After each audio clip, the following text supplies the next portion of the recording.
You are the only kind of human alive. Look around you. Every single person you have ever met in every country on every continent belongs to one species. Homo sapiens. That species is you, and it is everyone you have ever loved. For most of the time humans have existed, this was not normal. Go back far enough, and this planet was crowded with other kinds of human. Not apes, not monkeys, humans. They walked upright on two legs. They made tools out of stone. They controlled fire. They buried their dead, and some of them carried brains as large as yours, or larger. So, where did all of them go, and why are you the one still standing here? For roughly the last 40,000 years, there has been only one kind of human on Earth. Before that, there were many. Scientists have now identified at least 9 different human species that walked this world. Homo erectus, Homo habilis, Homo heidelbergensis, the Neanderthals, the Denisovans, a tiny human called Homo floresiensis, a strange one called Homo naledi.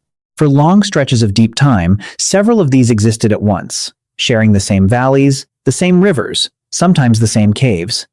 Picture that for a moment. A world where you might walk over a hill and meet a person who was not quite your species. A different kind of human looking back at you with curiosity or fear. That world was real. And then, one by one, every other version of human vanished until only you were left. So what happened? For a long time, the answer seemed obvious. You won. Your ancestors were smarter, faster, deadlier, and the others simply lost. But the more closely scientists look at the evidence, the more that simple story falls apart. Because the others were not weak. In many ways, they were better built for survival than you are. Take the Neanderthals. The word Neanderthal gets thrown around as an insult, a word for someone dumb and brutish. The real Neanderthals were nothing like that.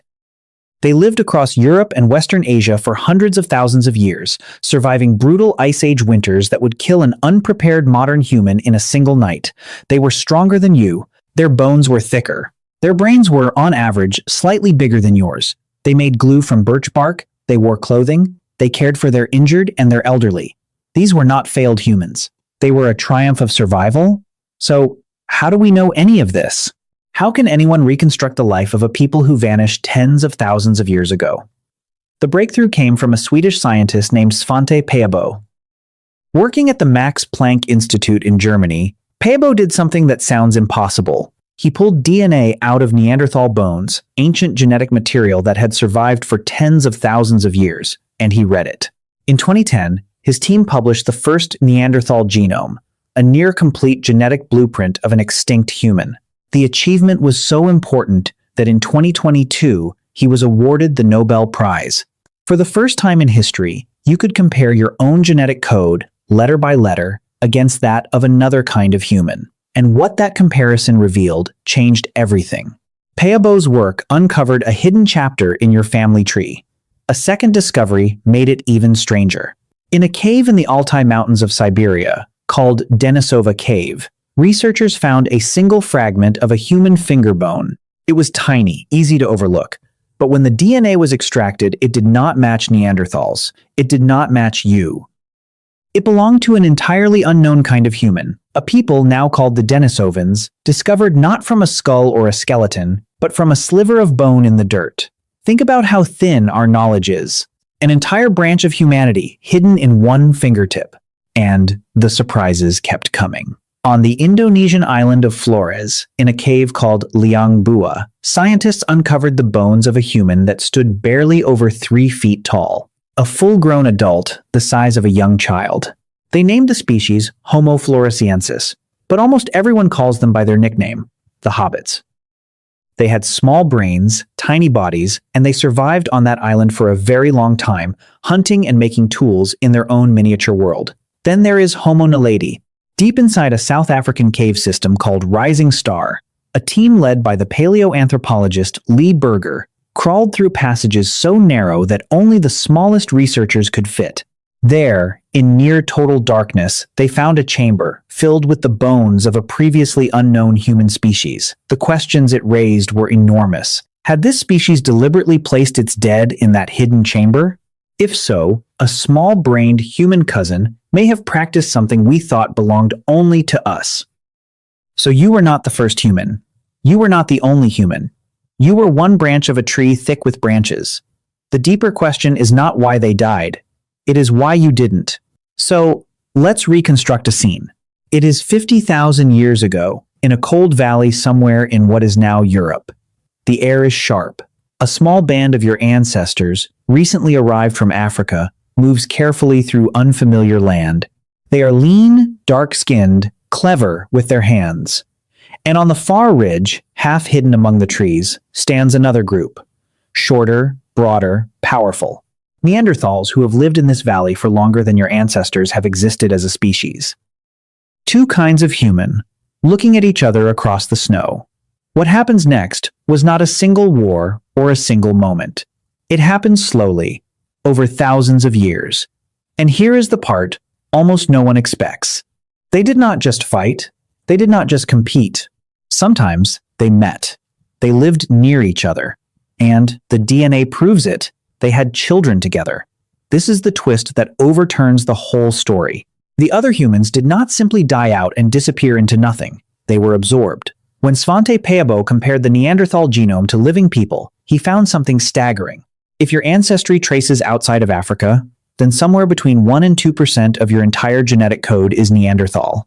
Not metaphorically, literally.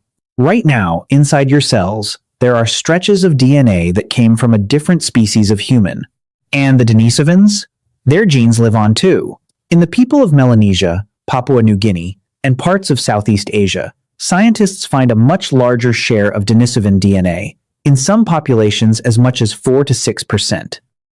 The vanished cousins are not entirely gone. They are woven into the living.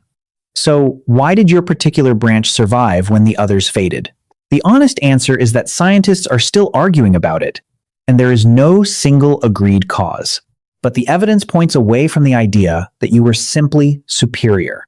The British scientist Chris Stringer, one of the leading voices behind the Out of Africa model, which holds that modern humans first arose in Africa and then spread across the globe, has spent decades on exactly this question.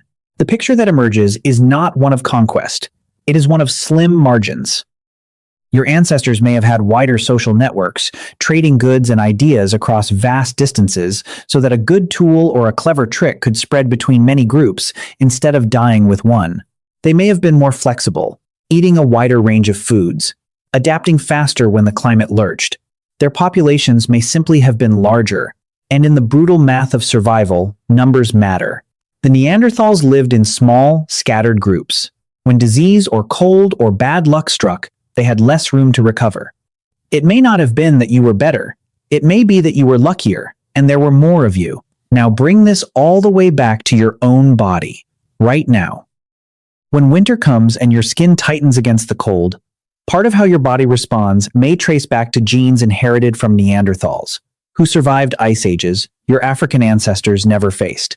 When your immune system recognizes and fights off certain infections, some of those genetic tools were handed down from these extinct cousins, sharpened over hundreds of thousands of years of survival. High in the mountains of Tibet, people thrive at altitudes that would leave most humans gasping, and the gene that makes it possible was inherited directly from the Denisovans, a people no living eyes have ever seen.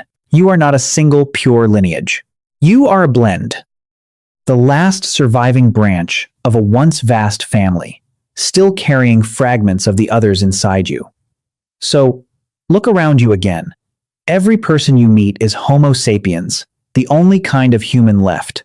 But you are not the clean ending to that story. You are the meeting place of many humankinds, the one branch that absorbed the rest and kept walking. You are the only kind of human alive, and yet you have never for a single moment been alone.